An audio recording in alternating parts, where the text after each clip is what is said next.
Hello everyone, আসসালামু আলাইকুম। আহ, গত যে যুদ্ধ লেগেছিল যে ইরান এবং ইসরায়েল এবং আমেরিকা আর কি, আমেরিকা এবং ইরানের মধ্যে পাকিস্তানের যে ইসলামাবাদে যে টক হয়েছিল, পিস টক, সেটা তো আসলে সবাই আমরা জেনে গেছি যে এটা আসলে ব্যর্থ হয়েছে প্রথম পর্যায়ে আর কি। তো তারপরে হচ্ছে ডোনাল্ড ট্রাম্পের যে তাদের যে ঘোষণা, সেটা হচ্ছে যেটা খুবই বর্তমান সময়ের উল্লেখযোগ্য, যেটা হচ্ছে যে হরমুজ প্রণালীতে তারা হচ্ছে নাভাল ব্লকেট দেবে আর কি। তাহলে এখন দেখা যাচ্ছে এইটার কারণে কি আসলে প্রশ্ন হচ্ছে, এইটার কারণে কি আসলে আমেরিকা নিঃসঙ্গ হয়ে যাচ্ছে? আমেরিকার সঙ্গে কি শুধু ইসরায়েল ছাড়া আর কি সারা পৃথিবীর কোনো যোগাযোগ নেই? ঠিক বিষয়টা আমরা আলোচনা করলেই বুঝতে পারবো আর কি বিষয়টা কিরকম হয়ে যাচ্ছে। এদিকে তো আমরা জানি যে হরমুজ প্রণালী থেকে কোনো জাহাজ পারাপার হওয়ার জন্য সেক্ষেত্রে সিগন্যালটা হচ্ছে ইরানকে ট্যাক্স দিতে হবে, ইরানকে সেই টাকা মানে ইরানি মুদ্রায় পরিশোধ করতে হবে। এটা আমরা জানি, আগে থেকে জানিছি। ইরান এটা হরমুজ প্রণালী হয়ে এবং ইরানের সাথে এটা মানে পাশাপাশি যে দেশ আছে আর কি, ওমানও এগ্রি মানে করেছে আর কি, সেখান থেকে তারাও আর কি সুবিধা পাবে আর কি। এইটার পাশাপাশি যদি ডোনাল্ড ট্রাম্প কিন্তু আমেরিকান প্রেসিডেন্ট কিন্তু বলেছিল যে যদি যে শিপ গুলো যাচ্ছে, যাওয়া আসা যারা ইরানি মুদ্রায় আর কি, যে যাদেরকে ট্যাক্স দিবে আর কি, সেক্ষেত্রে সেই যে জাহাজগুলো বা যে দেশগুলো, সেই দেশগুলোর জাহাজগুলোকে আমেরিকা আটকে দিবে আর কি।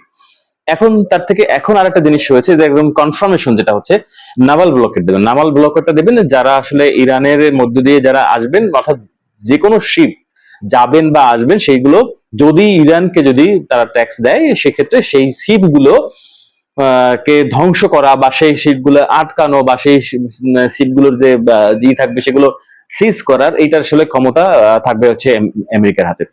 এবং যেটা তারা কিন্তু একসময় রাশিয়ার শিপ থেকেও কিন্তু এটা করেছিল নাকি, তাহলে তাদের কাছ থেকে এটা সম্ভব আর কি। এখন এই যে অবরোধ, যে এই যে ব্লকেড যেটা আছে, সেই ব্লকেডের ক্ষেত্রে আমেরিকার সাথে আর কি যে অনেকের সম্পৃক্ততা, বলতে গেলে ন্যাটো দেশভুক্ত তো অনেকেই বের হয়ে গেছে আর কি, যে তারা আমেরিকার এই ব্লকেডকে তারা মানে না, মানে ইউরোপিয়ান ইউনিয়নে যারা মধ্যে আছেন আর কি। এরপরে সেখান থেকে আসার পরে মানে অস্ট্রেলিয়ার মতো তারাও মানে ইয়ে দিচ্ছে যে যেভাবে হোক কম তেল দামে, যেটা এই ব্লকেডের সাথে আসলে আমেরিকার সাথে তারা নেই। এই সাথে সাথে হচ্ছে এশিয়ার তো অনেকগুলো দেশগুলোই তো অলরেডি আর কি, যেমন সাউথ কোরিয়ার কথা বলছি আর কি, বা অনেক যেগুলো সেগুলো হচ্ছে কি এই ব্লকের মধ্যে যারা আমেরিকার পরীক্ষিত বন্ধু যারা আছেন আর কি, তারা কিন্তু আসলে সমূহ বিপদের মধ্যে পড়তে যাচ্ছে আর কি। কারণ হচ্ছে তারা ওই ব্লকের মধ্যে থাকতে চাচ্ছেন না আর কি, যেভাবে হোক না কেন। বিশেষ করে ইউরোপ এবং এশিয়ার মধ্যে এই দেশগুলো বেশি পড়বে আর কি। এখন এখান থেকে মানে ইরানের কি লাভ হবে? না, মনে করেন কোনো জাহাজ যদি চলাচল না করতে পারে, ইরান কি লস হবে? ইরান আসলে অর্থনৈতিক ভাবে আসলে লস হবে না। এখানে ইরানের আইআরজিসি থেকে বা ইরানের অভ্যন্তরীণ যে যারা আছেন আর কি, যে কর্মকর্তারা, তারা জানিয়েছেন যেটা ইরানের মূল যে পালসটা, বিজনেসটা, সেটা হচ্ছে রাশিয়ার সাথে, চীনের সাথে, পাকিস্তানের সাথে এবং তুরস্কের সাথে, তার্কিদের সাথে আর কি, যে বিজনেসটা আছে সেটা। তো সেক্ষেত্রে ইরান বা ইরাকের সাথে আছে। তো ইরান পাকিস্তানের সাথে সীমান্ত ঘেঁষা, ল্যান্ড তাদের আছে, রাশিয়ার সাথে আছে, ওদিক থেকে টার্কির সাথে আছে আর কি, যে এগুলো সবকিছু মিলানো।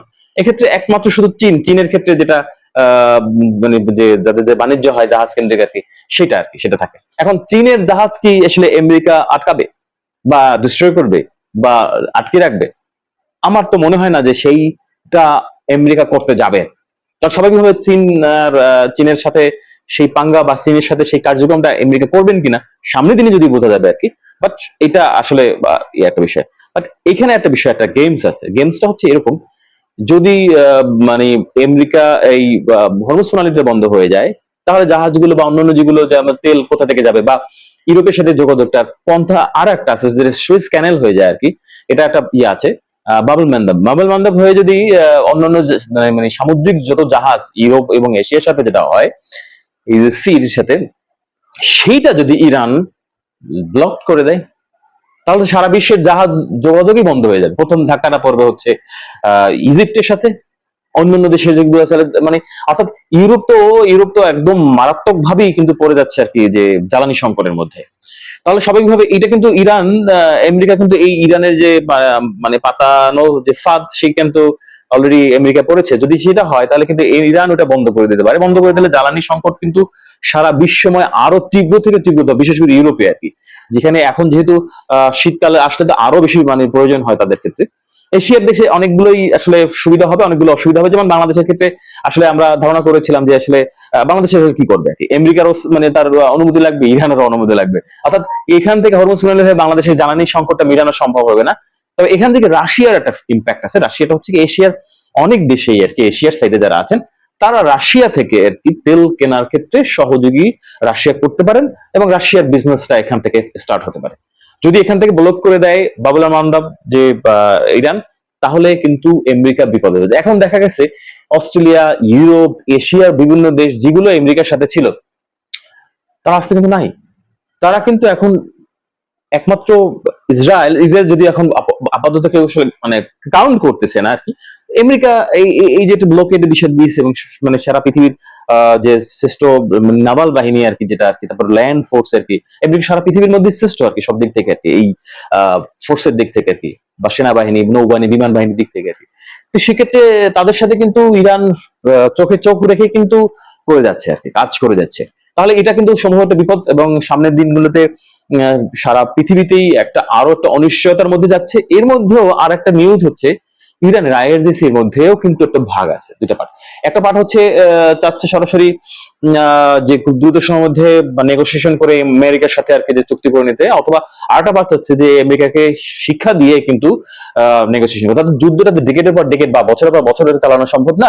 তো সেক্ষেত্রে একটা কোয়ালিশনের মধ্যে বা একটা এগ্রিমেন্টের মধ্যে যাবে আর কি। সেক্ষেত্রে কতটুকু কার কতটুকু নমনীয় জায়গা, যেমনটা হয়নি যে যে কারণ দুই দফা দুইজনেই দুই দিক থেকে তাদের সারের জায়গাটা ছিল না, স্যাক্রিফাইসের জায়গাটা ছিল না বলে আসলে চুক্তিটা বা এগ্রিমেন্টটা বা তাদের যে পিস টকটা সেটা আসলে ব্যর্থ হয়েছিল।